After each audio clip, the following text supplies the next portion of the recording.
ध्यान से समझिए, भूगोल शुरू हुआ है पुराना, मैं जल्दी जल्दी रिवीजन करूंगा। ये पृथ्वी बना कैसे, अपना भारत अस्तित्व में कैसे आया, उसकी कहानी। एक सूर्य है जो हमें लगातार रोशनी दे रहा है, ठीक। जैसे पृथ्वी में आए दिन भूकंप आते रहते हैं, ऐसे सूर्य में एक विस्फोट हुआ और उस विस्फोट में कई हिस्से निकले और सब एक दूसरे जगह जा जाके रुक गए, ठीक। और इन्हीं को ग्रह कहा गया। किसी को बृहस्पति ग्रह कहे, किसी को बुध, किसी को शनि, किसी को शुक्र। वैसे ही एक ग्रह बनी पृथ्वी। क्या बनी? पृथ्वी। पृथ्वी पूरा का पूरा एक गोला था, ध्यान से समझिएगा। पूरा एक पृथ्वी एक गोला था और इस गोले को हम पैंजिया कहते हैं। क्या कहते हैं? पैंजिया, ठीक है ना। ये पैंजिया नाम का एक गोला था और लाखों वर्षों के बाद इसमें भी विस्फोट हुआ। जब इसमें विस्फोट हुआ तो ये दो भागों में बट गया, एक भाग ऊपर चला गया, एक नीचे। ऊपर वाले भाग को लूरेशिया कहते हैं, ठीक है ना, लूरेशिया, ठीक है ना ये। और नीचे वाले को गोंडवाना कहते हैं। क्या कहते हैं? गोंडवाना, ठीक है। तो पृथ्वी सबसे पहले सूर्य के हिस्से से विस्फोट के रूप में धरती पे आई।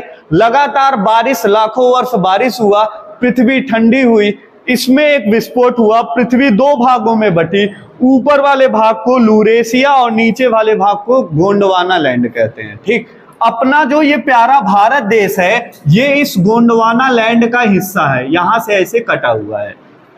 यही भारत पानी में तैरते हुए हिमालय के पहाड़ियों में जाके टकराता है और वहां एक देश का निर्माण हुआ, उसी देश को हम भारत कहते हैं। देखिए, ये गोंडवाना लैंड है, ये अपना भारत यहाँ था, यहाँ से तैरते हुए पानी में आया, यहाँ पे टकराया और यहाँ जब टकराया एशिया के पास, तो एशिया के पास ये आगे यहाँ टकराने वाला है। यहाँ एक सागर रहता है, इस सागर को हम टैथीज सागर कहते हैं। क्या कहते हैं? टैथीज सागर। जैसे इस सागर से इसका टकराव हुआ तो ये सागर पूरी तरीके से ढका और मिट्टियां टकराने के बाद एक दूसरे के ऊपर आ गई, तो यहाँ पे एक पर्वत का निर्माण बना और उसी पर्वत को हम क्या कहते हैं? हिमालय पर्वत। हिमालय पर्वत।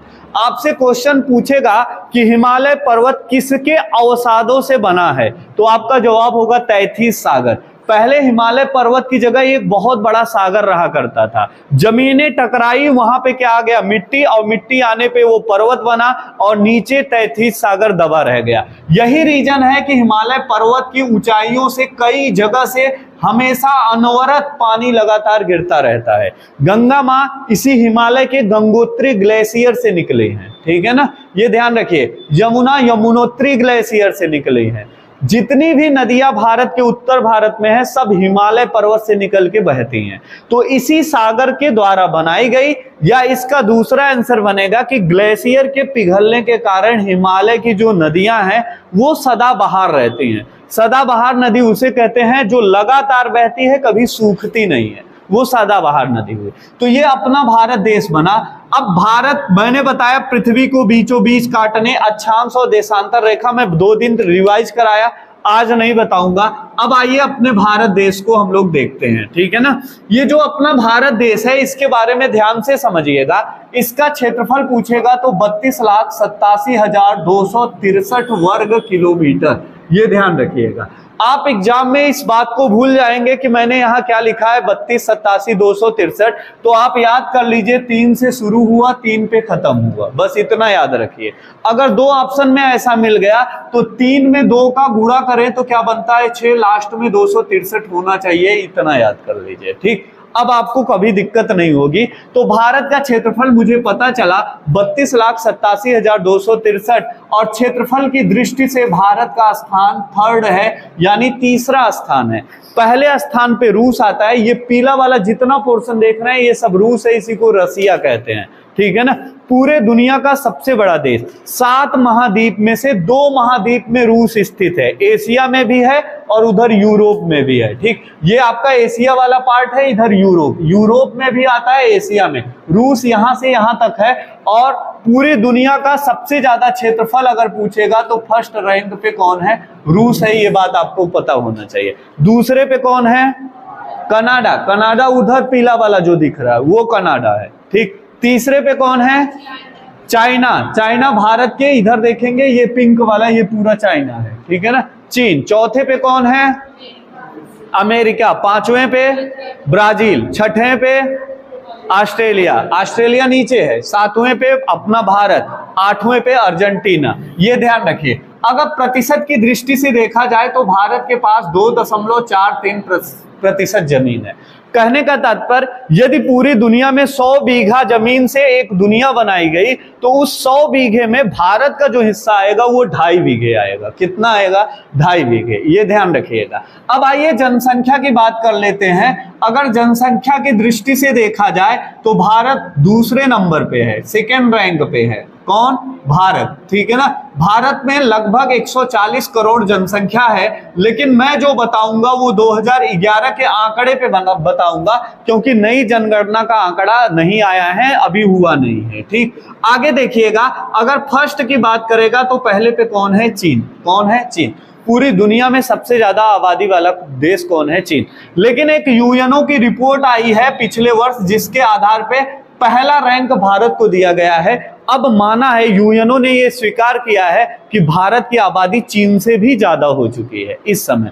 आबादी ज्यादा होने से फायदा नहीं, बड़ा नुकसान भी होता है और फायदा भी होते हैं। युवा ज्यादा होंगे, व्यापार बहुत ज्यादा होगा, मार्केट बहुत अच्छा होगा, लेकिन अगर वृद्धों की संख्या जब भारत में ज्यादा हो जाएगी तो भले आबादी ज्यादा रहेगी लेकिन संघर्ष भारत के अंदर ज्यादा हो जाएगा। तो जनसंख्या ये बहुत अच्छी बात नहीं है। जनसंख्या कम रहता है तो तरक्की ज्यादा होती है। रसिया देखो, इतना बड़ा देश है, केवल 33 करोड़ है, इससे 100 करोड़ ज्यादा हम लोग हैं। ये ध्यान रखिए। ये जनसंख्या का आंकड़ा है। अगर जनसंख्या का प्रतिशत देखें तो पूरी दुनिया का लगभग 17.5% भारत में निवास करते हैं। ध्यान से समझिए, पूरी दुनिया में जितने जमीन की बात करेंगे केवल 2.5% जमीन हमारे पास है, लेकिन जनसंख्या की बात करेंगे तो 17.5% जनसंख्या हमारे पास है। ये बात आपको ध्यान रखना है। ये था अपना भारत। ठीक है ना। और भारत अपना उत्तरी गोलार्ध और पूर्वी, उत्तरी और पूर्वी देशांतर, उत्तरी गोलार्ध है और पूर्वी देशांतर, यहां पे क्या है? भारत स्थित है। ये मैंने जब अक्षांश और देशांतर रेखाएं पढ़ाया था उस समय ये बात बताई थी। इतनी बात क्लियर हुआ। भारत का क्षेत्रफल, भारत क्षेत्रफल की दृष्टि से दुनिया का कितना परसेंटेज है, और क्षेत्रफल में भारत का रैंक पहला, दूसरा, तीसरा, चौथा, ये सारा रैंक। जनसंख्या में अगर देखा जाए भारत दूसरे स्थान पे है, पहले पे चाइना है, और जनसंख्या के आधार पे देखें तो पूरी दुनिया का 17.5%। ये तो मैंने जो बताया ये सारा का सारा आपका बेसिक चीज है। इतना तो हर बच्चे को अपने भारत के बारे में पता होना चाहिए, चाहे वो एग्जाम दे या ना दे, लेकिन एक भारत के नागरिक होने की वजह से भारत के बारे में इतनी बातें पता होनी चाहिए। ठीक है ना। अब आते हैं भारत के एक एक बिंदु को ध्यान देते हैं। सबसे किनारे वाला ये बिंदु क्या कहलाता है? इंदिरा कोल। इसको क्या कहते हैं? इंदिरा कोल। ठीक है ना। ये ध्यान रखिएगा। सबसे नीचे ये जो पॉइंट है इसको हम कहते हैं कन्याकुमारी। क्या कहते हैं? कन्याकुमारी। ठीक है ना। और ध्यान रखिए, सबसे यहां वाला किनारा लेंगे तो इसको क्या कहते हैं?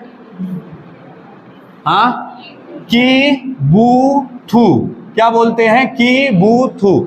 इसी का दूसरा नाम वारांगल। वारांगल। ठीक है ना। ये ध्यान रखिए। सबसे यहां वाला पॉइंट जो होगा इसको क्या कहते हैं? Sir red Cliff. ठीक है ना। ये वाला। अब भारत के जितने भी किनारे किनारे पॉइंट थे सबको मैंने बताया। ये इंदिरा कोल, सबसे नीचे कन्याकुमारी, इधर कीबुथु या इसको वारांगल बोलते हैं, और सबसे किनारे सर रेड क्लिफ रेखा। ठीक है ना। ये है। लेकिन ये अपना केवल इतना भारत नहीं है। अपना भारत यहाँ पे एक छोटा छोटा जगह नहीं है, नहीं बनाता। अंडमान निकोबार है, उस मैप में दिख रहा होगा साइड में। ठीक है ना। भारत के नीचे, जैसे मैं यहाँ छोटा सा मैप ऐसे दर्शाता हूं, यहाँ एक देश है, इसको श्रीलंका कहते हैं, और भारत में यहाँ पे आप देखेंगे ऐसे लंबाई में, इसको हम कहते हैं अंडमान निकोबार। क्या बोलते हैं? अंडमान निकोबार। ठीक है ना। अंडमान निकोबार ये भारत का केंद्र शासित प्रदेश है। ठीक। अगर भारत का सबसे दक्षिणतम बिंदु कहेगा तब ये बिंदु नहीं होगा। ये पूरब है, ये पश्चिम, ये उत्तर, ये दक्षिण। ये ध्यान रखिएगा। सबसे दक्षिण वाला ये नहीं होगा, बल्कि सबसे दक्षिण वाला ये बिंदु होगा। इस बिंदु का क्या नाम है आपसे पूछेगा तो क्या कहेंगे? इंदिरा पॉइंट। क्या? इंदिरा पॉइंट। मैंने आपको बताया अगर मुख्य भूमि, ध्यान से देखिए, मुख्य भूमि का सबसे दक्षिणतम बिंदु पूछेगा तो आप कहेंगे कन्याकुमारी। क्या बोलेंगे? कन्याकुमारी। लेकिन अगर पूछेगा भारत का दक्षिणतम बिंदु क्या होगा, तब आप क्या कहेंगे? इंदिरा पॉइंट। मुख्य भूमि का मतलब हुआ जो जल में है इनको छोड़कर। ये बात क्लियर हुई? अब ध्यान से देखिए, भारत के नीचे यहां आप देखेंगे ये सब महासागर है, जल से भरा है, ठीक। इधर हिंद महासागर और इधर अरब सागर और इधर हिंद महासागर है, ठीक है ना। अब ध्यान से देखिए, भारत की ये जो जमीन है इधर, ये पूरा स्थल है। स्थल बोले तो ये पूरा का पूरा क्या है? यहां तक जमीन है। जमीन मतलब कि ये पृथ्वी है, ठीक। बाकी इसके नीचे ये पूरा जो है ये जल है, ठीक है ना। तो इसके ऊपर ये जो भाग होता है इसको स्थल सीमा बोलते हैं। इसके नीचे ये जो पार्ट है इसको हम क्या बोलेंगे? इसको हम बोलेंगे जल सीमा। इतनी बात क्लियर हुई? ध्यान से देखिएगा, भारत की टोटल सीमा लगभग 15,000 के आसपास है, ठीक। अगर हम स्थल सीमा की बात करें तो स्थल सीमा यहां तक कितना किलोमीटर है? ये वाला पार्ट बताएं। ये 6,100 है क्या?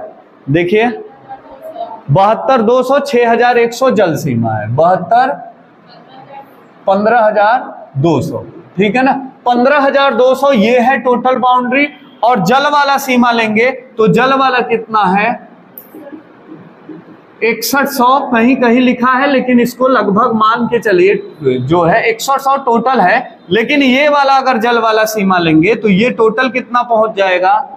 लगभग 7200 के आसपास। ध्यान से समझिए, मैंने बताया स्थल सीमा यानी ये वाली बाउंड्री टोटल 15,000 किलोमीटर है, और जल वाली सीमा अगर ये वाला लेंगे तो 6100 किलोमीटर है। अगर इधर का ये ले लीजिए और इधर ही छोटे छोटे लक्षद्वीप है इसको भी ले लीजिए तो ये 7200 किलोमीटर के आसपास जाती है, ठीक है ना। अब आते हैं हम भारत के पड़ोसी देश को बड़े प्यार से देखते हैं। सबसे पहले यहाँ एक देश मिलेगा जिसको हम ये पाकिस्तान कहते हैं। क्या कहते हैं? पाकिस्तान। ये पाकिस्तान अपने ही भारत का हिस्सा था, लेकिन 14 अगस्त 1947 को अलग होके एक देश बन गया, ठीक है ना। ध्यान से समझिए, जब ये देश बना, उस देश बनने के लिए एक योजना आई थी, उस योजना को माउंटबेटन योजना कहते हैं। माउंटबेटन योजना, ठीक है ना, या इसी को कहते हैं 3 जून योजना। 3 जून योजना, इसी के आधार पे पाकिस्तान का बंटवारा हुआ। पाकिस्तान शब्द सर्वप्रथम किसने गढ़ा था, कहा था? तो आप क्या कहेंगे? इकबाल। कौन बोला था? इकबाल। ये वही इकबाल है जिन्होंने लिखा है सारे जहां से अच्छा हिंदू सता हमारा, ठीक। मोहम्मद इकबाल ने सर्वप्रथम पाकिस्तान शब्द गढ़ा। पाकिस्तान की मांग 1940 ईस्वी में हुआ था मुस्लिम लीग के अधिवेशन में, ये ध्यान रखिएगा। माउंटबेटन योजना या 3 जून योजना के तहत देश में एक भारत मां के वक्ष पे एक रेखा खींचा गया, और इस रेखा के तहत भारत और पाकिस्तान 2 नए राष्ट्र की संकल्पना हुई, ठीक है ना। ये जो रेखा खींचा गया, इस रेखा को खींचने वाले व्यक्ति थे सर रेडक्लिफ। कि कौन था? Sir Radcliffe. इन्होंने एक लाइन खींचा और इसी लाइन को रेडक्लिफ लाइन कहते हैं। इस लाइन के इस तरफ पाकिस्तान है और इस तरफ क्या है? भारत है। ये बात क्लियर हुआ। लेकिन जब देश अपना बना तो उस समय यहाँ पे एक जो जगह आप देख रहे हैं, ये वाला पार्ट, यहाँ पे एक देश होगा, इसका नाम है बांग्लादेश। क्या नाम है? बांग्ला, ठीक है ना, बांग्लादेश। ये जो बांग्लादेश है, आज तो बांग्लादेश है, लेकिन जब 1947 की बात करें तो उस समय इसका नाम था पूर्वी पाकिस्तान। क्या नाम था? पूर्वी पाकिस्तान। तो यहां भी जो रेखा खींची गई, इस रेखा को भी हम सर रेडक्लिफ लाइन कहते हैं। क्या कहते हैं? रेडक्लिफ लाइन या रेखा, ठीक है ना। अगर रेडक्लिफ लाइन नहीं मिला तो 0 डिग्री लाइन कहते हैं। 0 डिग्री लाइन क्यों कहते हैं? क्योंकि बांग्लादेश में भारत का एक राज्य है त्रिपुरा। ये जो त्रिपुरा है, ये त्रिपुरा 3 तरफ से बांग्लादेश से घिरा हुआ है। यहां देखेंगे, ये है आपका पीला वाला त्रिपुरा, और बांग्लादेश से 3 तरफ से ये घिरा हुआ है, ठीक है ना। और त्रिपुरा और बांग्लादेश के बीच की जो लाइन होती है उसको 0 डिग्री लाइन कहते हैं।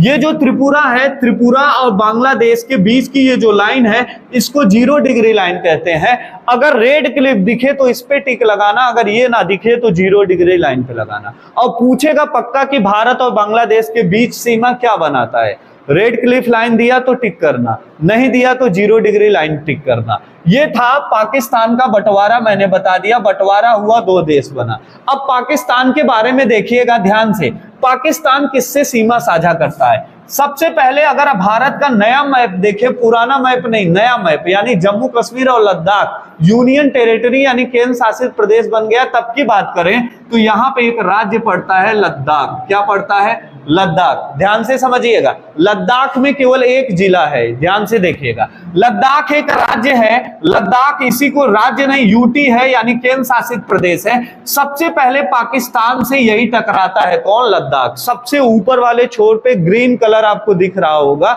वही कलर है लद्दाख का, और वो पाकिस्तान को टच किया है। लद्दाख के नीचे जैसे ही आप आएंगे तो यहां पे एक राज्य मिलेगा, और फिर है जम्मू एंड कश्मीर। जम्मू कश्मीर के नीचे क्या आएगा?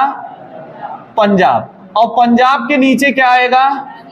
राजस्थान। राजस्थान के नीचे ये वाला पार्ट, ये आएगा गुजरात। ठीक है ना। मैंने आपको क्या बताया, 2 केंद्र शासित प्रदेश और 3 राज्य पाकिस्तान से सीमा साझा करते हैं।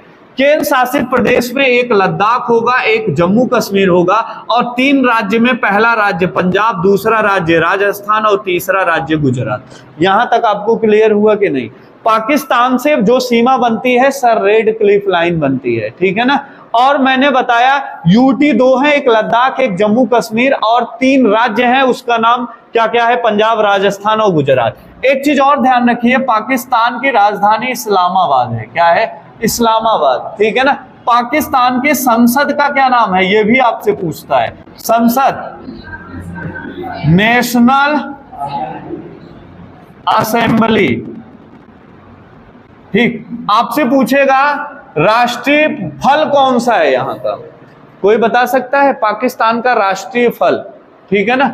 देखिए वो होगा, अरे ध्यान नहीं आ रहा है, देख के बताइएगा, बहुत प्यारा नाम है। ठीक है ना। राष्ट्रीय पशु आपसे पूछेगा पाकिस्तान का क्या है, तब आप क्या कहेंगे? पाकिस्तान का राष्ट्रीय पशु हरामखोर, इसी को कहते हैं मारखोर। ठीक है ना।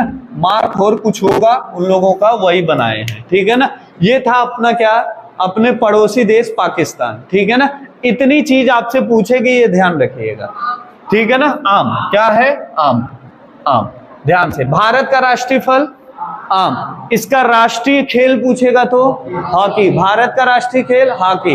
भारत की मुद्रा रुपया, पाकिस्तान की मुद्रा रुपया, सब कुछ सेम है। यहाँ की भाषा आपसे पूछेगा तो भाषा यहाँ उर्दू चलती है, जबकि भारत में भाषा हिंदी चलती है। ये बात आपको ध्यान रखना है। ठीक है ना।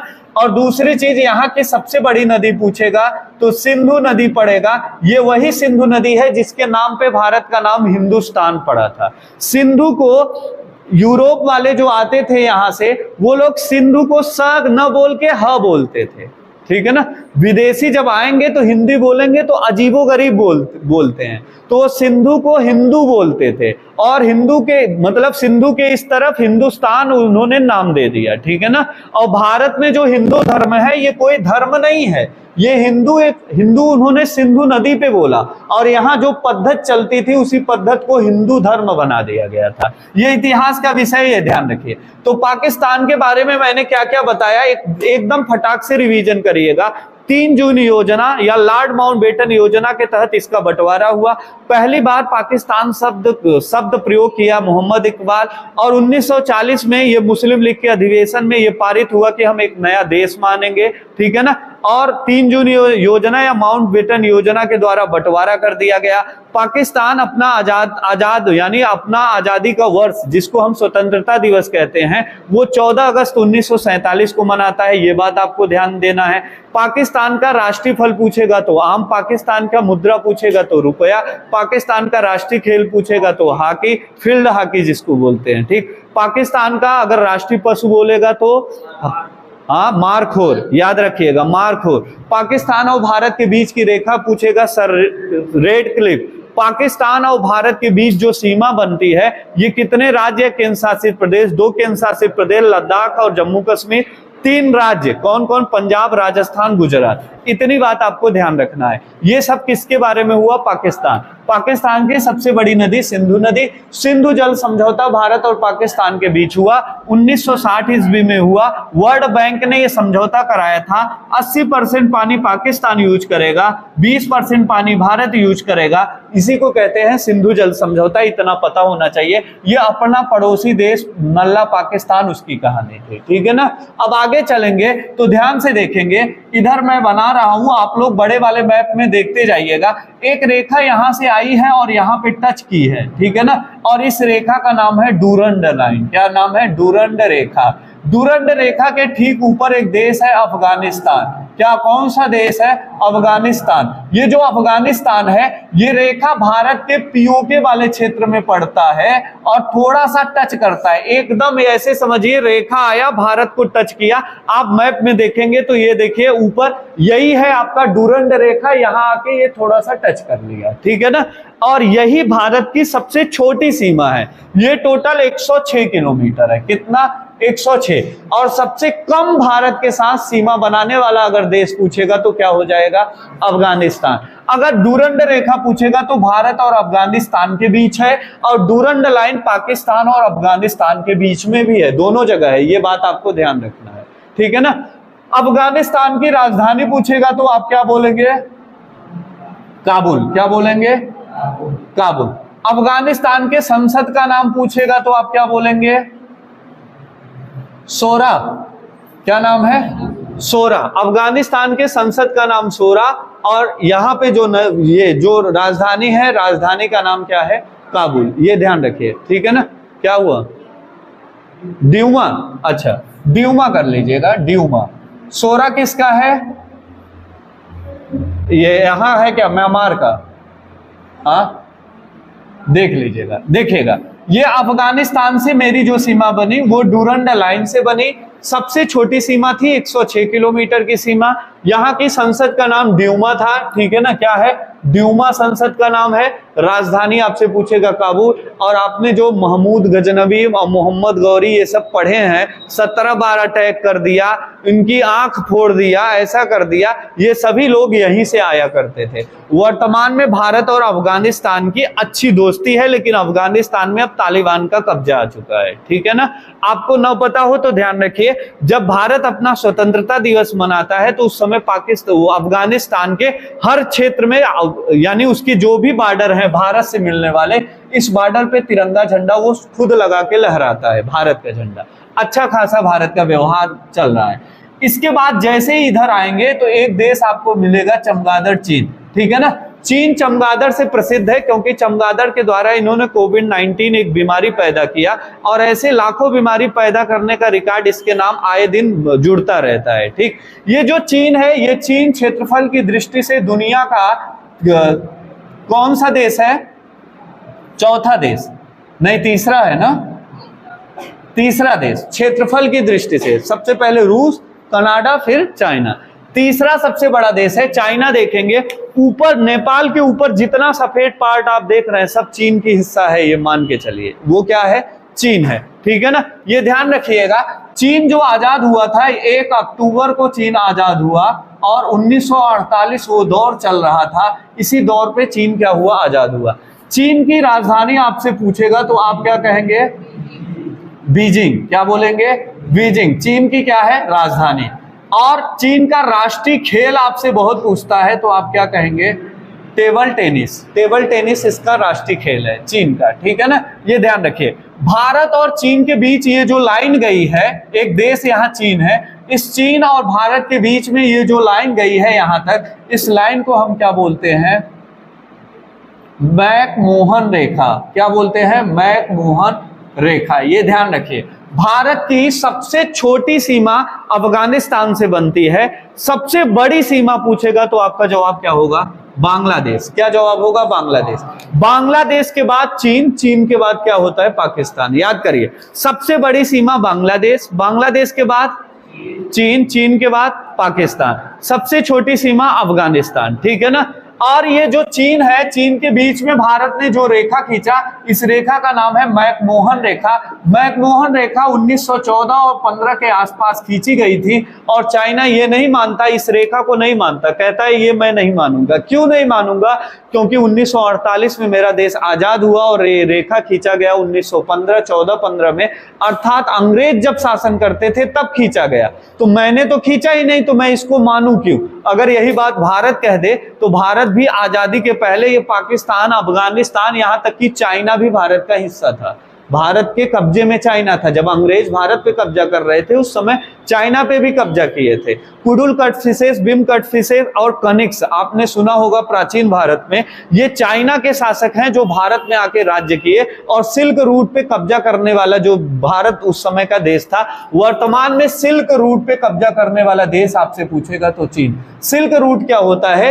एक ऐसा रोड जहां से लगभग हर देश के क्या होते हैं, समुद्री जहाज आते जाते रहते हैं, ठीक।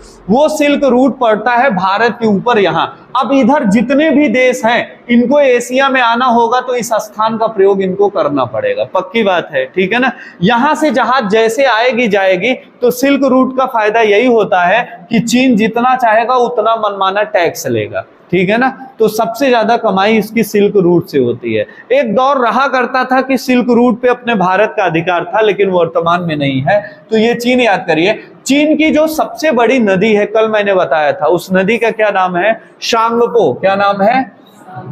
शांगपो, ठीक है ना। सांगपो नदी। और ब्रह्मपुत्र नदी को क्या कहते हैं? ठीक है ना, सांगपो नदी ब्रह्मपुत्र नदी को कहते हैं। यांगटीसी नदी, यांगटीसी नदी चीन की सबसे बड़ी नदी है। सांगपो नदी ब्रह्मपुत्र नदी को कहते हैं। यांगटीसी नदी सबसे बड़ी चाइना की क्या है? वो है। अब आते हैं, देखते हैं चाइना से सीमा कौन कौन बनाता है। सबसे पहला ये अपना लद्दाख। क्या? लद्दाख, ठीक है ना, ये ध्यान रखिए। सबसे पहले लद्दाख चाइना से टकराएगा, यानी लद्दाख मिलेगा। लद्दाख के जस्ट नीचे एक अपना प्रदेश है, हिमाचल प्रदेश। अभी कुछ दिन पहले चीन वाले हिमाचल प्रदेश में घुस गए, 2-4-10 हजार लोगों को, सैनिक को लेके 2-4 हजार सैनिक को, और यहाँ हिमाचल प्रदेश में आए। भारत के सैनिक अपना दूरबीन लगा के बैठे थे, देख रहे थे, कहे आने दो तब मारेंगे कायदे से। जैसे तुम दुश्मन को देखते रहते हो, लेकिन देखते हो ये हो कि कब ये अपने रेंज के बाहर आए और मेरे रेंज में आ जाए, ठीक है ना।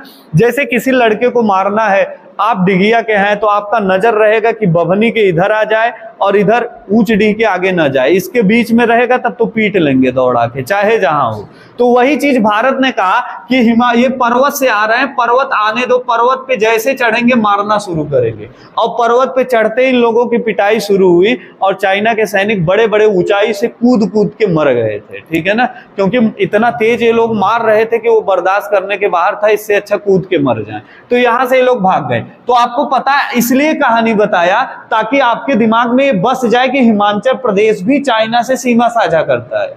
अगर ये कहानी याद आएगी तब आपको ध्यान रहेगा कि हिमाचल प्रदेश पहुंचे तो सीमा लगी होगी तभी तो पहुंचे, इधर नहीं आ गए डायरेक्ट। यहाँ क्यों आए? क्योंकि ये चाइना से सटा हुआ है।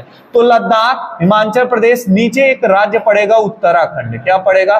उत्तराखंड। उत्तराखंड के बाद यहाँ एक देश आ जाता है नेपाल। नेपाल से कोई मतलब नहीं है, अपना देश नहीं है।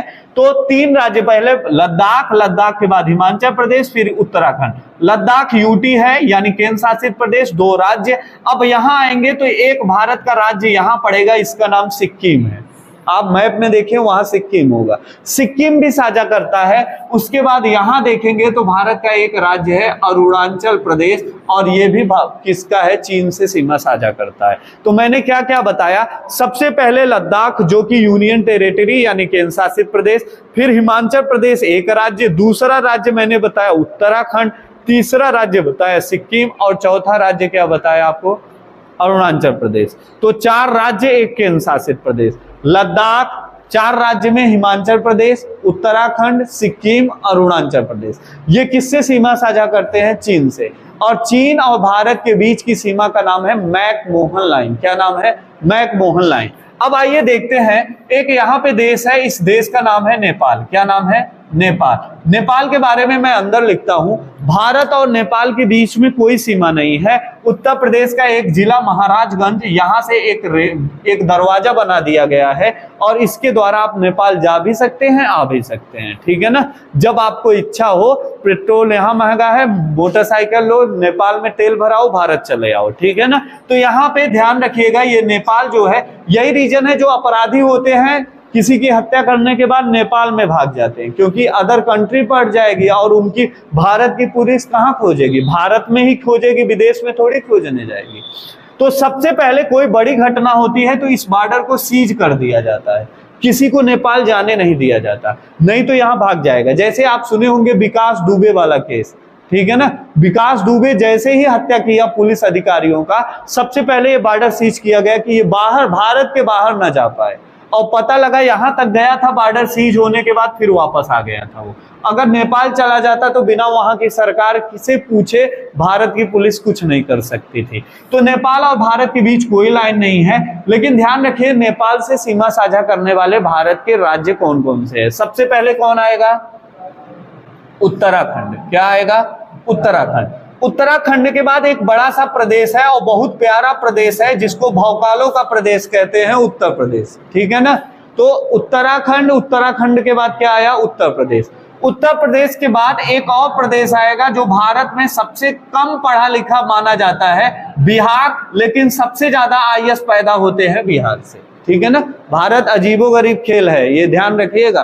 पूरी दुनिया में भारत में सबसे स्वच्छ शहर का अवार्ड किसे मिला? इंदौर। और पूरी दुनिया में सबसे खराब शहर का अवार्ड किसे मिला? इंदौर को। ये हिंदुस्तान है, यहाँ अच्छाई और बुराई चलती रहती है, ठीक है ना। जिसको आप टॉपर कहेंगे वही सबसे गधा भी निकलता है यहाँ पे, ठीक। तो उत्तर प्रदेश, सबसे पहले उत्तराखंड, फिर उत्तर प्रदेश, उत्तर प्रदेश के बाद बिहार, बिहार के बाद एक पश्चिम बंगाल है जो गले की फांस बना हुआ है, वो ऐसे तिरपट है, नीचे से लेके ऊपर तक ऐसे लंबवत है राज्य। आप देखेंगे मैप में, ये है वेस्ट बंगाल, पश्चिम बंगाल, ये पीला वाला भाग आप यहां से यहां ऐसे ऊपर से ऐसे मुड़ गया है, तो ये नेपाल है। नेपाल से यहां सीमा साझा कर रहा है कि नहीं? पीला वाला। तो हम क्या कहेंगे? पश्चिम बंगाल भी सीमा साझा करता है, तो यहां से एक राज्य और मिला जिसको वेस्ट बंगाल कहेंगे। पश्चिम बंगाल के बाद और कोई राज्य है? सिक्किम। सिक्किम भी हल्का सा टच करेगा ये ऊपर वाले छोर से, इसका क्या नाम है? सिक्किम, ठीक है ना। ये सिक्किम भी इसको क्या करेगा? टच। अब नेपाल से मैंने क्या क्या बताया? सबसे पहले मैंने आपको बताया उत्तराखंड, फिर उत्तर प्रदेश, फिर बिहार, बिहार के बाद पश्चिम बंगाल, पश्चिम बंगाल के बाद क्या? सिक्किम। ये आपको ध्यान रखना, 5 राज्यों से सीमा साझा करता है और कोई भी केंद्र शासित प्रदेश नहीं है। क्वेश्चन बड़े चालाकी से पूछेगा, क्या पूछेगा? भारत का वह पड़ोसी देश जिसमें भारत के सर्वाधिक राज्य सीमा साझा करते हैं, मतलब सबसे ज्यादा भारत के राज्य जो किसी देश के साथ सीमा साझा करते हैं वो देश कौन सा है? तब आप क्या जवाब देंगे? नेपाल और बांग्लादेश, क्योंकि 5 राज्य है, किसमें? बांग्लादेश में भी, और 5 राज्य है नेपाल में भी, ये ध्यान रखिएगा। और चाइना भी 5 है, लेकिन 5 में एक राज्य नहीं है, केंद्र शासित प्रदेश है लद्दाख, इसलिए हमने चाइना को नहीं लिया। ये नेपाल हुआ। अब दूसरी चीज ध्यान से देखिएगा, नेपाल बहुत अच्छा देश है, आप जाएंगे तो आपको बहुत अच्छा लगेगा। यहाँ पे पहाड़ बहुत है, हिमालय पहाड़ी क्षेत्र है, ठीक है ना। नेपाल पहाड़ी देश क्षेत्र है, ये कभी किसी का गुलाम नहीं रहा, ये भी ध्यान रखिएगा, ठीक है। नेपाल का राष्ट्रीय पशु गाय है, ये भी ध्यान रखिए। नेपाल पूरी दुनिया का एकमात्र हिंदू राष्ट्र कंट्री है, ये भी ध्यान रखिएगा। हिंदू राष्ट्र कंट्री पूरी दुनिया में केवल एक है, वो कौन है? नेपाल है। और नेपाल में दुनिया का सबसे बड़ा शिखर है, पर्वत, सबसे बड़ा पर्वत नेपाल में कौन है? माउंट एवरेस्ट, ठीक है ना। माउंट एवरेस्ट को पूरी दुनिया सबसे ज्यादा ऊंचाई का पर्वत मानता नहीं है भी। इसकी ऊंचाई कितनी है? 88-48, अब 2 सेंटीमीटर बढ़ के 88-50 हो चुका है। लगातार हिमालय पर्वत की ऊंचाई बढ़ रही है। बड़ा आश्चर्य वाली बात, इतना बारिश हो रहा है, मिट्टियों के कटान से छोटा होना चाहिए तो वो बड़ा कैसे हो रहा है? अपना भारत देश लगातार हिमालय पर्वत से टकरा के उसके ऊपर चढ़ता चला जा रहा है। एक वक्त आएगा कि ये दक्षिण भारत यहाँ पहुंच जाएगा, ये ध्यान रखिएगा, ठीक है ना। लेकिन तब तक हमारा आपका अस्तित्व नहीं रहेगा, टेंशन मत लेना, हम लोगों के नाती पोते झेलेंगे, ठीक है ना। देखिएगा इधर, इधर, ये नेपाल की सर्वोच्च चोटी माउंट एवरेस्ट, जो पूरी दुनिया की सबसे ऊंची चोटी है, लेकिन माउंट एवरेस्ट को नेपाल वाले क्या कहते हैं? सागर माथा, सागर माथा, ये याद रखिएगा, सागर माथा। वहां माउंट एवरेस्ट नहीं कहा जाता, सागर माथा, ठीक है ना, ये ध्यान रखिए। कैलाश मानसरोवर, कैलाश पर्वत आप याद जानते होंगे, शंकर भगवान वही तपस्या किए थे कैलाश पर्वत पे, वही वो कैलाश पर्वत नेपाल में ही स्थित है। आज तक कोई पहुंच नहीं पाया क्योंकि वहां इतनी ठंड है कि शरीर का रक्त भी जम जाएगा, ठीक है ना। तो ये नेपाल की कहानी हुई। इसकी संसद का नाम पूछेगा तो संसद का नाम क्या है? राष्ट्रीय पंचायत। क्या नाम है? राष्ट्रीय पंचायत। पंचायत। भारत और नेपाल के बीच एक विवाद है, उस विवाद को क्या कहते हैं? काला पानी विवाद। काला पानी विवाद, ठीक। इतनी बात याद रहेगी तो आपको दिक्कत नहीं होगा। नेपाल की राजधानी है काठमांडू। नेपाल की राजधानी क्या है? काठमांडू। काठमांडू में एक सार्क है, एक संगठन है, सार्क का हेडक्वार्टर कहां पर स्थित है? काठमांडू में। ये सारे पॉइंट आपको नेपाल के बारे में याद करना है। नेपाल के बाद आप आएंगे तो यहाँ पे एक छोटा सा देश मिलेगा, भूटान। क्या मिलेगा? भूटान। भूटान के ऊपर यहाँ चीन के पार्ट में एक देश मिलेगा, तिब्बत। क्या मिलेगा? तिब्बत। तिब्बत के पठार पे कब्जा हो चुका है चाइना का। आप उस बड़े वाले मैप में चाइना के नाम के नीचे तिब्बत भी आप देखेंगे, तिब्बत लिखा होगा, ठीक है ना।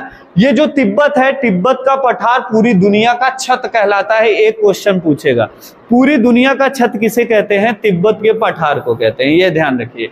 एक देश यहाँ है भूटान। ये जो भूटान देश है, ये भारत के 4 राज्यों से सीमा साझा करेगा। चारों राज्यों को बारीकी से समझिए। सबसे पहले सिक्किम से टकराएगा। यहां मैं बहुत ज्यादा लीप दिया हूं, क्या मिटा दूं? बहुत लीप दिया हूं, थोड़ा सा देखिएगा, मैं साइड में कर देता हूं ध्यान से। ये मान लेता हूं ये अपना भूटान है, ठीक है ना। क्या है ये? भूटान। एक देश है भूटान। भूटान की राजधानी आपसे पूछेगा तो आप क्या कहेंगे? राजधानी। तो आपका जवाब होगा थिम्पू, ठीक है ना। क्या होगा? थिम्पू। आप ध्यान रखिए, इधर एक राज्य है, इसको क्या कहते हैं? सिक्किम। क्या कहते हैं? सिक्किम। सिक्किम भारत का हिस्सा नहीं था, आजादी के बाद इसे भारत में मिलाया गया था। ये 1972 के 62-72 के आसपास ये भारत का अंग बन गया था, ठीक है ना, 1972 के आसपास। और इसे आर्टिकल 2 के तहत, अनुच्छेद 2 के तहत भारत में मिलाया गया था। विदेशी भूमि भारत में कैसे मिलेगी, ये पूरा जिक्र अनुच्छेद 2 में लिखा है। आर्टिकल 1 में भारत राज्यों का संघ, Bharat that is a called India, ठीक। भारत का 2 नाम, हिंदुस्तान और भारत, ये अनुच्छेद 1 में है। बाकी इधर देखिए, सिक्किम जो राज्य है ये भूटान से सीमा साझा करता है। किससे सीमा साझा करता है? भूटान से। सिक्किम के नीचे यहाँ पे एक त्रिभुजाकार राज्य मिलेगा, उसका क्या नाम है? असम। क्या है? आसाम, ठीक है ना। असम के बगल में देखेंगे तो यहाँ एक राज्य है, इसका क्या नाम है? अरुणाचल प्रदेश, ठीक। एक राज्य और है पश्चिम बंगाल। पश्चिम बंगाल जो नीचे से ऊपर तक यहाँ से ऐसे फैला हुआ है, ये है पश्चिम बंगाल, ठीक है ना। भूटान से 4 राज्य, सबसे पहले सिक्किम आएगा, फिर पश्चिम बंगाल आएगा, फिर असम आएगा, फिर कौन सा आएगा? अरुणाचल प्रदेश।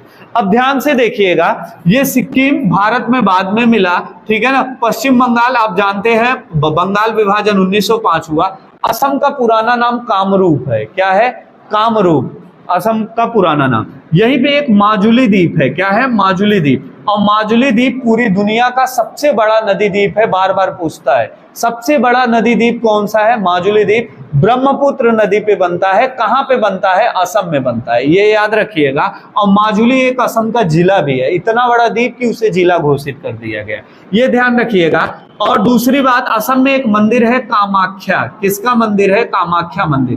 कामाख्या मंदिर पूरी दुनिया में फेमस है, योनि की पूजा की जाती है। और यहाँ पे कामाख्या मंदिर में एक मेला मनाया जाता है जिसके बारे में एग्जाम एक नहीं 1000 बार पूछ चुका है। उस मेले का क्या नाम है? अम्बुवाची। अम्बुवाची। ध्यान से, असम में कामाख्या मंदिर है, ठीक है ना। और कामाख्या मंदिर में एक उत्सव मनाया जाता है अम्बुवाची। आपसे पूछेगा अम्बुवाची महोत्सव किस मंदिर से संबंधित है या किस राज्य से संबंधित है? तो आपका जवाब होगा असम, या तो आपका जवाब होगा कामाख्या मंदिर। असम में 2 चीजें हैं बहुत फेमस है, बिहू और सत्रिया। ये क्या है?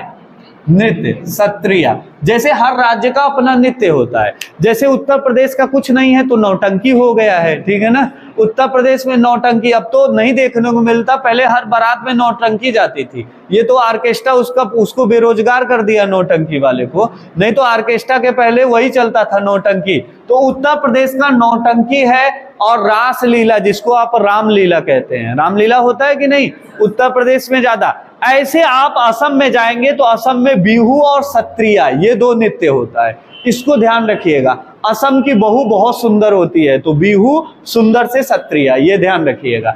आगे देखेंगे अरुणाचल प्रदेश। अरुणाचल प्रदेश के बारे में बस इतना ध्यान रखना, ब्रह्मपुत्र नदी अरुणाचल प्रदेश में ही सबसे पहले भारत में प्रवेश करती है।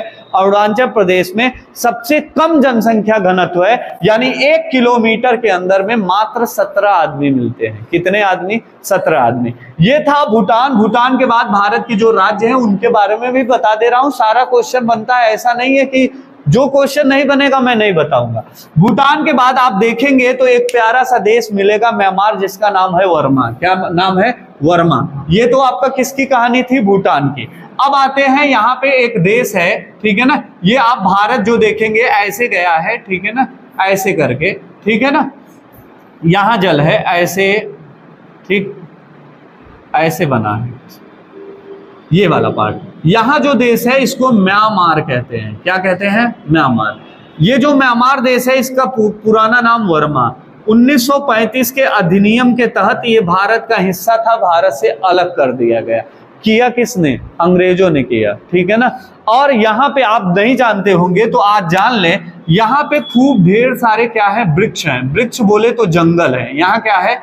जंगल। इतना घना जंगल है कि यहाँ अगर आप छिप जाएं तो कोई आपको खोज नहीं सकता, इतना घना जंगल है। और यहाँ पे क्या रहते हैं? नक्सली। क्या रहते हैं? नक्सली। क्यों रहते हैं? क्योंकि यहाँ एक पर्वत है, उस पर्वत का नाम आप लोग बताएंगे क्या है? आराकान योमा पर्वत, ठीक है ना। ये आराकान योमा पर्वत ये हिमालय पर्वत का हिस्सा है। हिमालय पर्वत यहां से ऐसे चलेगा, ऐसे जाने के बाद यहां से ऐसे मुड़ गया है, ऐसे नीचे आ गया है, ठीक। ये जो आराकान योमा पर्वत है ये पर्वत हिमालय का हिस्सा है। और भारत इधर अपना प्यारा देश भारत है, और भारत और म्यांमार के बीच में ये जो पर्वत है इस पर्वत को कहते हैं आराकान योमा पर्वत। इस पर्वत के इस तरफ भारत, इस पर्वत के इस तरफ म्यांमार। यही भारत और म्यांमार की सीमा है। आपसे पूछेगा भारत और म्यांमार के बीच की सीमा, तो आप क्या कहेंगे? अराकान योमा पर्वत, ठीक है ना। म्यांमार की संसद का क्या नाम है? देख लीजिएगा म्यांमार के बारे में। म्यांमार को एक उपनाम दिया गया है, कल मैंने बताया था, स्वर्णिम पैगोडा, ठीक है ना। अगर आपसे पूछेगा ब्लैक पैगोडा किसको कहते हैं?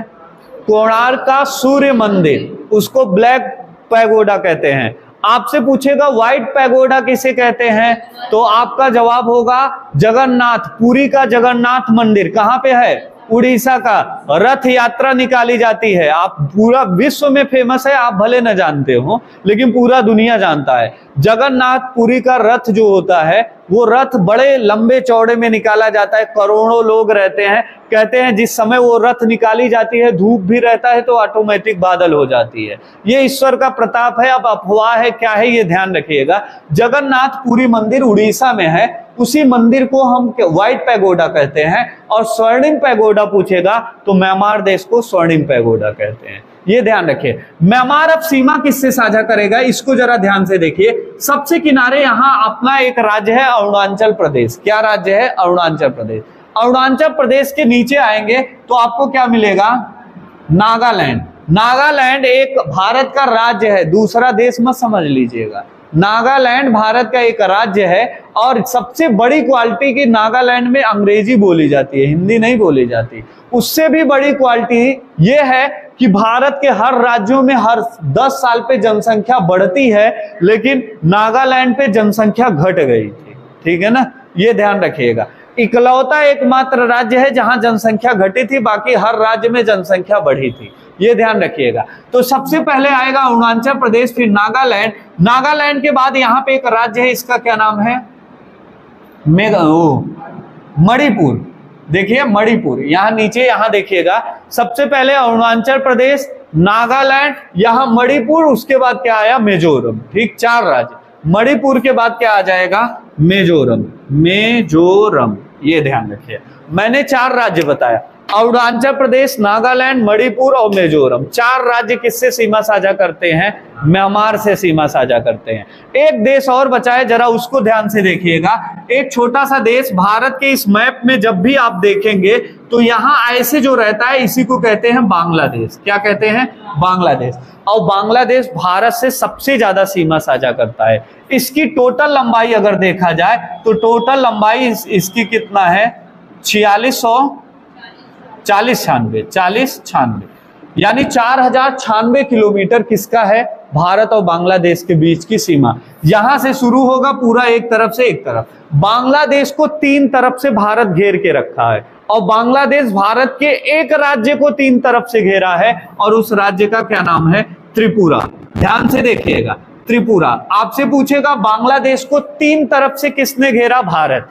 और भारत के किस राज्य को बांग्लादेश ने 3 तरफ से घेरा? उसका नाम क्या हो जाएगा? त्रिपुरा। ये ध्यान रखिएगा। बांग्लादेश, ध्यान से देखिएगा, बांग्लादेश की राजधानी है ढाका। क्या है? ढाका। ढाका बांग्लादेश की राजधानी है। और बांग्लादेश के बारे में और ध्यान से समझ लीजिए, बांग्लादेश का आजादी आपसे पूछेगा तो आजाद कब हुआ था? 16 दिसंबर है, 16 दिसंबर 1972 इस दिन ये आजाद हुआ। आजादी, ये अपना नया वर्ष नहीं, आजादी का वर्ष, ठीक, स्वतंत्रता दिवस 16 दिसंबर को मनाता है। और इसकी लड़ाई भारत ने लड़ा था। भारत और पाकिस्तान के बीच युद्ध हुआ 1972 में। वो युद्ध इसीलिए हुआ था कि भारत वाले इसको एक नया देश, पहले ये पाकिस्तान था तो भारत जानता था यहाँ पाकिस्तान रहेगा, साला इधर से भी परमाणु बम फेंकेगा, इधर से भी फेंकेगा, तो इसको एक नया देश बना दो। ठीक, तो भारत ने लड़ाई लड़ा और इसको एक नया देश बनाया। देश बनाने का भी रीजन हुआ। क्या रीजन हुआ? सबसे पहले पाकिस्तान अगर यहाँ कोई भी सामान पहुंचाएगा, जैसे योजना आई 100 करोड़ की योजना, ऊपर हेलीकॉप्टर उड़ा, भारत वाले लेके तैनात है, मार देंगे, मिसाइल उड़ जाओगे, नहीं तो हेलीकॉप्टर मत उड़ाना मेरे ऊपर, अगर उड़ाओगे तो 200 करोड़ रुपए टैक्स दो, जितने का मुर्गी नहीं उतने का मसाला बन गया। अब पाकिस्तान सोचा जल्द से निकले, अब यहां से निकलने लगा तो यहाँ पे फिर से मन्नार की खाड़ी पड़ी, श्रीलंका पड़ा, इधर से जाता तो भारत वाले टैक्स लेते, इधर से जाता तो श्रीलंका वाले लेते, फिर फंस गया ये। तो अब ये और दूरी से जाने लगा, इतना दूर से घूमने लगा। जब इतना दूर घूमता था तो साला 20 रुपए पाता था और इसका भाड़ा किराया 100 रुपए लग जाता था, तो यहाँ कुछ भेजता ही नहीं था। यहाँ के लोग चिल्लाने लगे कि मुझे एक नया देश बनाओ, भारत नया देश बना दिया। ये चीज आपको जानकारी होना चाहिए, 1972 में एक नया देश बना, ये ध्यान रखिए। और यहाँ का एक राष्ट्रगान है आमार सोनार बांग्ला, रविन्द्रनाथ टैगोर ने लिखा। वही रविन्द्रनाथ टैगोर जिनको 1913 ईस्वी में गीतांजलि पुस्तक पे एशिया का साहित्य का पहला नोबेल पुरस्कार मिला, वही रविन्द्रनाथ टैगोर हैं जो 60 साल की अवस्था में डांस करना सीखते हैं, वही रविन्द्रनाथ टैगोर हैं जो शांति निकेतन की स्थापना करते हैं, वही रविन्द्रनाथ टैगोर हैं जो खुला विश्वविद्यालय बनाते हैं, वही रविन्द्रनाथ टैगोर हैं जो बांग्लादेश का राष्ट्रगान लिखते हैं, और वही टैगोर हैं सत्येंद्रनाथ टैगोर के भाई जो पहले IAS ऑफिसर बनते हैं। इतनी लाइन आपको याद रहेगा तो दोनों भाइयों से क्वेश्चन नहीं छूटेगा।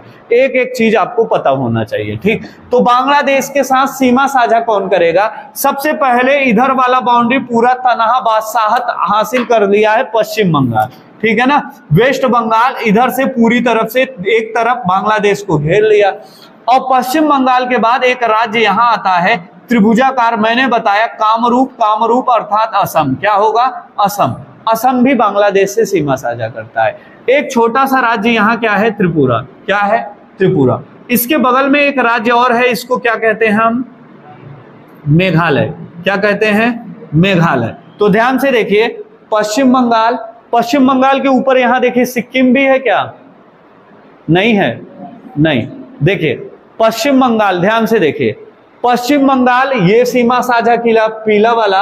असम 2 जगह, यहां भी सीमा साझा किया, इधर से भी किया, और मेघालय यहां किया, त्रिपुरा यहां किया, और मिजोरम भी यहां से कर रहा है। 5 राज्य हैं, ये ध्यान रखिएगा, ठीक है ना। मेघालय और मिजोरम, यहां मिजोरम करिए, ऊपर मेघालय, क्या? मेघालय। ठीक, ये बात आपको ध्यान रखें। मैंने क्या बताया? पश्चिम बंगाल आपको बताया, असम बताया, मेघालय बताया, त्रिपुरा बताया, मिजोरम बताया। इतनी बात क्लियर हुआ? चलिए, मेघालय के बारे में एक चीज ध्यान रखिएगा। मेघालय भारत का वह राज्य है जहां सबसे ज्यादा बारिश होती है और उसका स्थान का नाम है चेरापूंजी या मासिकराम। क्या बोलते हैं? मासिकराम। वहां पे 3 पहाड़ी है, गारो, खासी, जयंती। ठीक है ना, गारो, खासी, जयंती, ये 3 पहाड़ियां हैं। ठीक है ना, आप इसको ध्यान से रखिए। ठीक है ना, गारो, खासी, जयंतिया, ये 3 पहाड़ी। और नागालैंड में एक पहाड़ी है, नागा पहाड़ी। नागा पहाड़ी कहाँ स्थित है? नागालैंड में, ये ध्यान रखिएगा।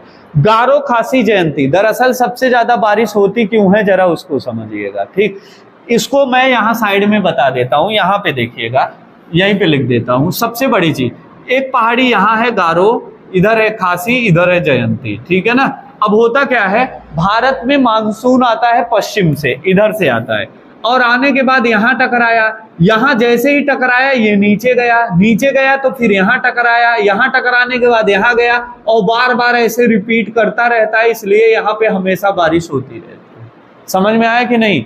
चेरापूंजी, जिसको मासिकराम कहते हैं, यहाँ पे दुनिया की सबसे ज्यादा बरसात होती है, सबसे ज्यादा। यहाँ के लोग, हमें लगता है, बारिशे में जिंदा रहते हैं। ठीक, बिना रेनकोट के वो पढ़ाई नहीं कर पाते।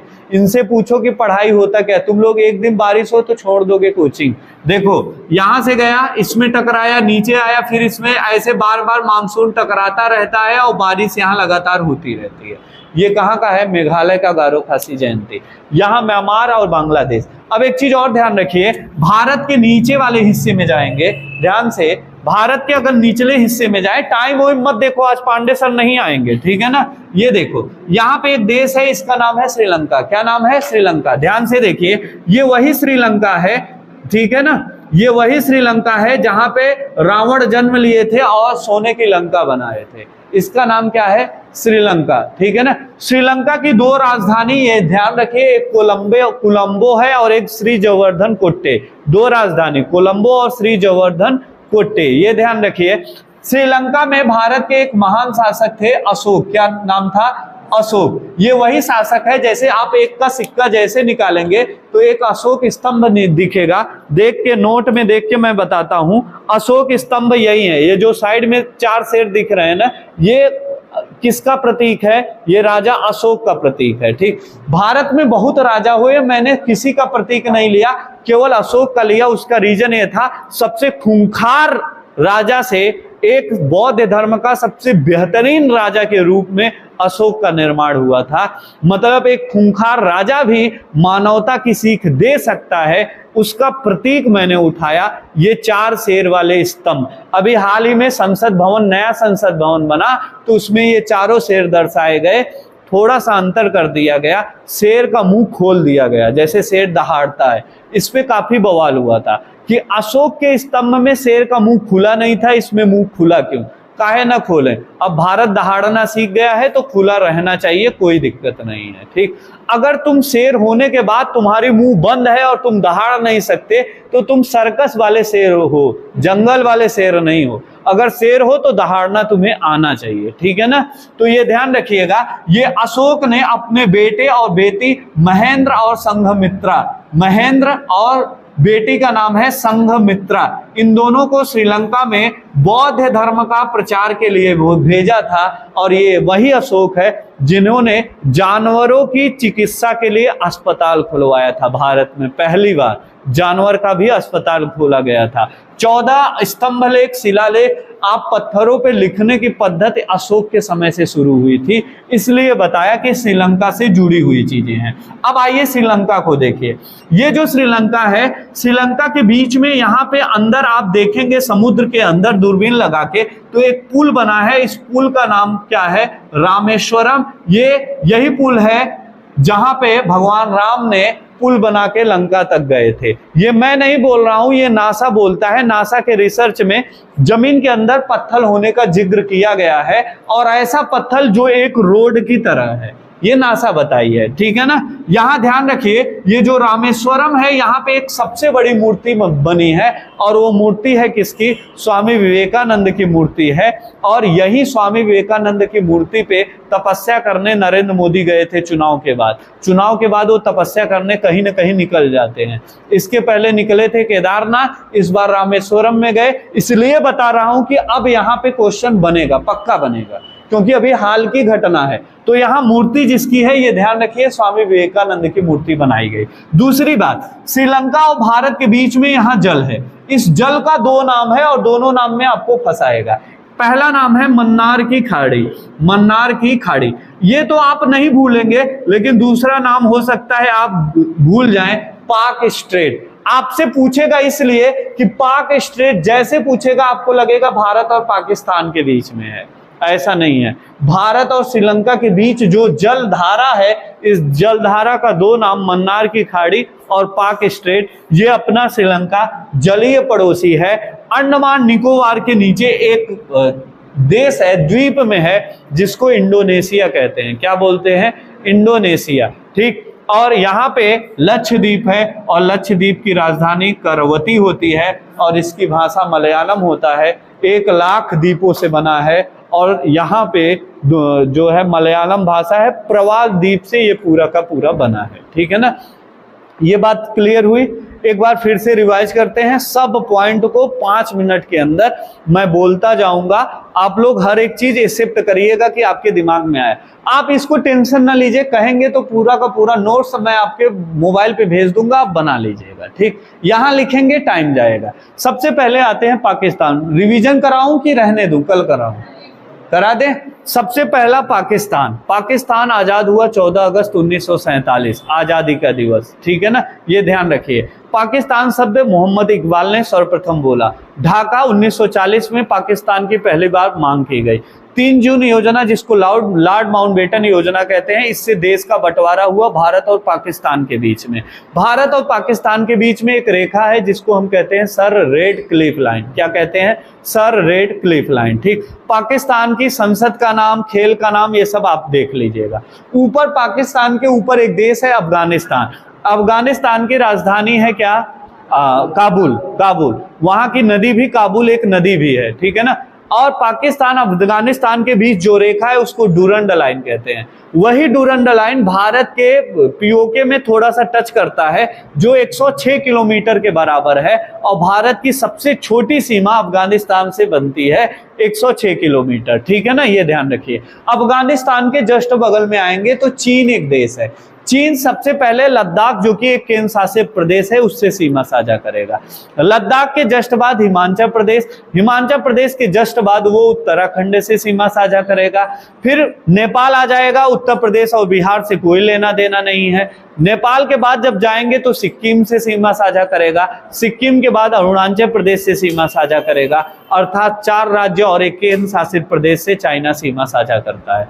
और स्काई चीन चीन के पास है, और अरुणाचल प्रदेश चाइना अपना हिस्सा मानता है, बार बार अपने मैप में दिखाता है, और बार बार भारत उठा उठा के फेंकता है, ठीक है ना। ये चीन की कहानी। अब आते हैं नेपाल की कहानी।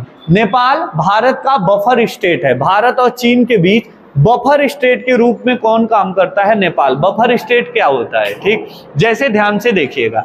बफर स्टेट समझिए, जैसे आपका ये घर है, इस घर के बगल में आपके पड़ोसी का घर है, इसके बगल में एक और पड़ोसी है, ठीक है ना। आप पैसे से बहुत मजबूत हैं और बहुत ताकतवर हैं, राजनीतिक पकड़ अच्छी है, यही काम सेम इसके पास भी है। अब जमीन का विवाद अगर आपका इसके, ये तो कमजोर है, न राजनीतिक पकड़ न पैसा, तो ये तो इसको भी गुरु गुरु कहेगा, इसको भी गुरु गुरु कहेगा, और एक काम ये शकुनी वाला काम करेगा, इधर भी, इधर की बात इधर, इधर की बात इधर, यही काम करेगा। अब दोनों में लड़ाई होगी, जब दोनों में लड़ाई होगी, ये भी ताकतवर, तो दोनों बराबरी पे रहेंगे, कोई किसी से कम नहीं है, ठीक है ना। तो इन लोगों की सुरक्षा के लिए जो बीच वाला घर है, इसको बफर स्टेट कहेंगे। बफर स्टेट क्यों? क्योंकि अगर ये अपने पड़ोस की जमीन कब्जा करना चाहेगा तो इसकी नहीं करेगा, इसकी जमीन कब्जा करेगा। अगर ये अपने पड़ोस में कब्जा करना चाहेगा तो इसका करेगा, न कि इसका करेगा।